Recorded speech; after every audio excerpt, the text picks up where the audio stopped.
I heard you're getting a therapist. Is that true? I wanted to get a therapist, but like, I really want to get a therapist, but they all fucking want to do it on Zoom, which is like, I really don't. I understand it's a fucking pandemic, but like, right. I really don't trust a therapist on Zoom.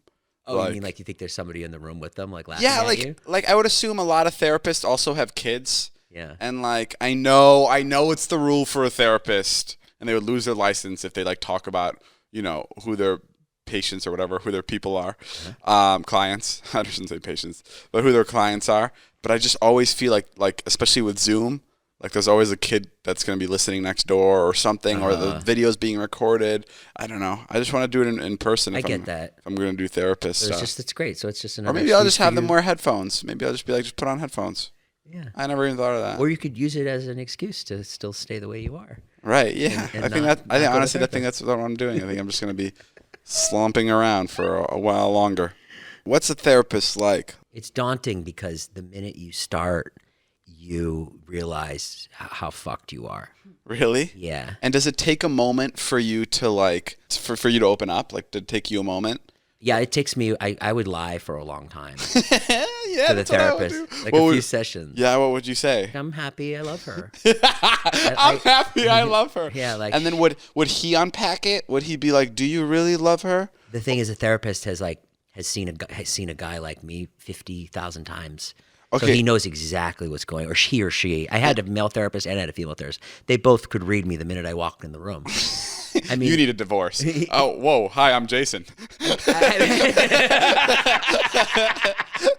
That's basically what happened. The female therapist that I ended up with at one point just sat me down after being with her for a year, and she just said, Jason, are you ready to leave? Are they allowed to like sway your opinion on things? Like, are they allowed to talk you into a divorce? She had listened to me complain for a year and basically said, she's like, are you strong enough to leave?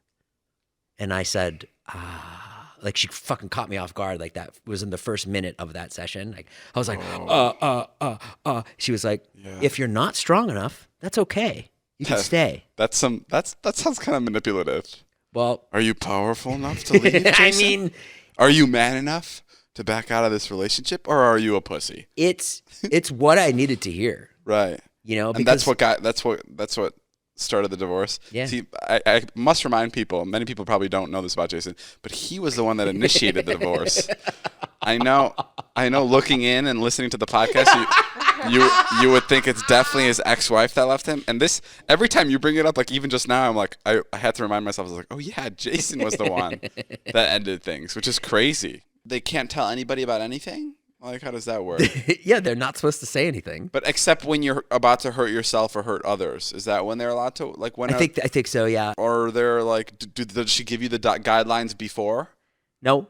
Okay, so there's no like, I cannot say anything. There's not like a Miranda rights speech. Like, I am your therapist, and I will be silent, and I will be vowed to you, and I will protect your secrets at all costs, unless you plan to harm a child. And then the room gets really dark and red. No, it's not how it works. No. You know what's really funny is we had a therapist that everybody went to. Yeah. So I could imagine that woman knew the gossip. Okay, that's what I'm scared. Like imagine like you, Zane, Heath, Todd and Scott and me all went to the same therapist. Right. So and like one day you're like, Scott's bitching about you. And then the next day I'm bitching about Scott. Like that's what this therapist was. It was so funny. Okay, but at that point she has to start taking sides, right? And doesn't that like interfere with like how she's trying to talk to people? It could interfere. I would never do that. I told you the story by the therapist that railroaded Marnie, right? I've told you that, right? Yeah, wait, what happened again? I just like this was the first time I went to this guy, and I would just complain about Marnie for like weeks and weeks and weeks, and then he's like, well, you know, do you think it's might be a good idea to have Marnie come in for a session? You know, maybe we can work through it. And I was like, yeah, that'd be great. So I talked to Marnie. It was Marnie's idea that I go to therapy, and I was like, yeah, it's going really well, and now we're ready for you to come in. And she was like, great. I'm so glad this is working out, blah, blah, blah. And then Marnie got in there and he just fucking attacked her.